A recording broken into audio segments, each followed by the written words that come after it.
Yes, this is power of positive mind. You are always strong man. নমস্কার, আমি চিরঞ্জিত। তোমাদের সবাইকে আরও একবার ওয়েলকাম জানাই। প্রত্যেকটা দিনের মতো আজকেও মানুষের কোনো একটা সমস্যার সমাধান নিয়ে চলে এলাম আজকে তোমাদের মাঝে। তাই আজকের টপিক সেলফ কনফিডেন্ট।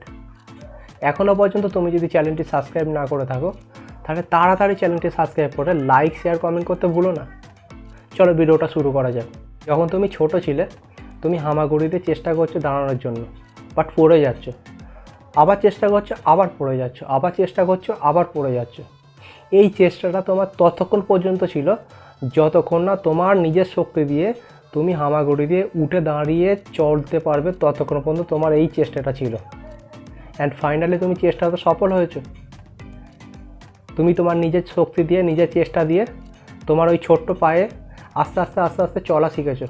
শুধুমাত্র একটাই কারণ নেগেটিভ শব্দটা আছে বলে তোমার জানা ছিল না, কারণ তুমি তখন ছোট। তুমি যত বড় হচ্ছ তত তোমার নেগেটিভ মাইন্ড চলে আসছে, যত বড় হচ্ছ তোমার সেলফ কনফিডেন্স কমতে থাকছে। এর কিছু কারণ আছে, সেই বেসিক কারণগুলো তুমি একটু জেনে নাও। নাম্বার 1, তুমি যখন ছোটো ছিলে এবং ছুটতে যখন পড়ে যেতে, সেই সব মানুষগুলো তোমাকে মাটি থেকে তুলে বললে তোমার কিছু হবে না। আর তুমি যখন বড় হওয়ার পর কোনো কিছু কাজ করার পর তুমি যখন সাকসেস পাচ্ছ না, ফেলিওর হচ্ছ, ঠিক সেই মানুষগুলি তোমাকে বলছে তোর দ্বারা কিছু হবে না। এই জন্য আমাদের সেলফ কনফিডেন্ট কমে যায়।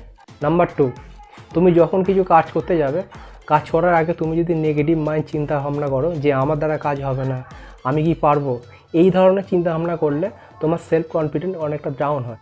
নাম্বার 3, তুমি যাদের সঙ্গে মেলামেশা করো, বেশিরভাগ মানুষ জীবনে কোনো কিছু চেষ্টা না করার ফলে তাদের মাইন্ড সেট আপ হয়ে আছে হ্যাঁ শব্দের পরিবর্তে নাটা। তাই তাদের ক্ষমতার ওপর ডিপেন্ড করে তোমাকে যখন বলে তোর দ্বারা কিছু হবে না, তখন আমি আমার নিজেকে না বিশ্বাস করে ওই সব মানুষদের বেশি বিশ্বাস করি, সেই জন্য আমার সেলফ কনফিডেন্ট কমে যায়। এই 3টে বেসিক কারণের জন্য আমাদের প্রত্যেকটা মানুষের সেলফ কনফিডেন্ট ডাউন হয়ে যায়। তাহলে কি আমরা সেলফ কনফিডেন্ট বাড়াতে পারবো না?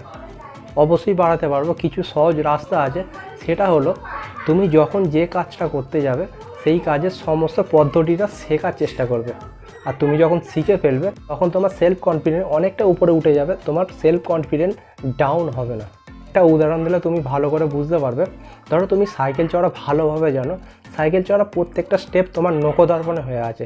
সেই অবস্থায় আমি যদি তোমাকে কন্টিনিউ নেগেটিভ দিই যে সাইকেল চড়তে পড়ে গেলে মানুষের হাত পা কেটে যায়, সাইকেল চড়তে পড়ে গেলে অ্যাক্সিডেন্ট হলে মানুষ অনেক দেখেছি মারা যায়, এই সমস্ত নেগেটিভ মাইন্ড যখন কথা বলবো, তখন কি তুমি সত্যি কথা বলো তো আমার এই কথাগুলো শোনার পর তুমি কি কালকে থেকে সাইকেল আর চড়বে না?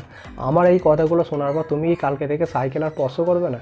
তুমি এটাই করবে যে আমার কথাগুলো, এই নেগেটিভ যে কথাগুলো বলছি, এই নেগেটিভ কথাগুলো তুমি এক কান্দে ঢোকাবে, এক কান্দে বার করে দেবে। কারণ এটাই সাইকেল চড়ার সম্পূর্ণ পদ্ধতিটা তোমার কাছে নখদর্পণে হয়ে আছে। সাইকেল কী করে জোরে চালাতে হয়, কী করে আস্তে চালাতে হয়, কী করে থামাতে হয়, কী করে দাঁড়াতে হয়, কী করে এক হাতে সাইকেল চালাতে হয়, কী করে এদিক ওদিক দেখেও সাইকেল চালাতে হয়, সমস্ত কিছু পার্টটা তোমার কাছে ক্লিয়ার। তোমার কাছে সেলফ কনফিডেন্স অনেকটা উপরে। আমি যতই তোমাকে পুশ করি না কারণ নেগেটিভ, তোমার কিছু যা আসবে না। যদি সবসময় নতুনকে শেখার যদি আগ্রহ থাকে বা মানসিকতা থাকে, দেখবে তোমার লাইফে নেগেটিভ বলে শব্দটা তোমার কাছে ছুঁতে পারবে না, তোমার কাছে টাচ করতে পারবে না। কারণ এটাই, তোমার সেলফ কনফিডেন্স অনেকটা হাই। কারণ তুমি জানো তুমি নিজে কাজটা না জানলেও অন্যজনের থেকে শিখে আমি বেরিয়ে যাব। Yes, this is power of positive mind. You are always strong man.